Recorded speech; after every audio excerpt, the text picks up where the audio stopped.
Block स्तरीय सामाजिक जनशुणाणी शिविर अनुष्ठित। पूर्वाह्न खुंटा ब्लॉक सम्मेलन कक्ष अनुष्ठित हो जाइछि सामाजिक जनशुणाणी। महात्मा गांधी जातीय निश्चित कर्म नियुक्ति योजना रे एहा थिला आर्थिक वर्ष 2024-25 द्वितीय पर्याय जनशुणाणी। एथिरे ब्लॉक रे 2024-25 आर्थिक वर्ष रे मोट 3,30,891 गोटी श्रम दिवस सृष्टि होइथिया बेले 179 जन श्रमिक 100 दिन कार्य करिसेंती। समुदाय 14 गोटी ग्राम पंचायत रे मनरेगा योजना रे 463 टी प्रतिभा ऑनगोइंग थिबा जणा पड़िछि। अंशुघात पीवा पानी समस्या उपरे गुरुत्वारोप सह एवं समस्या समाधान करबाकू बीडीओ श्री राउत विभागीय अधिकारी मानकू निर्देश दैछंती।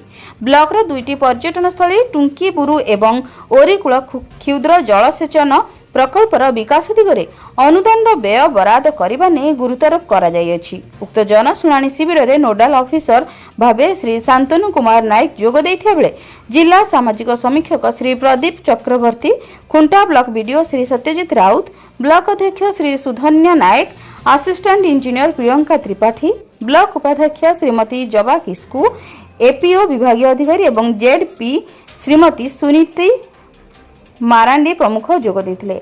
खुंटारू निरंजन महांती रिपोर्ट, जन अधिकार लाइव।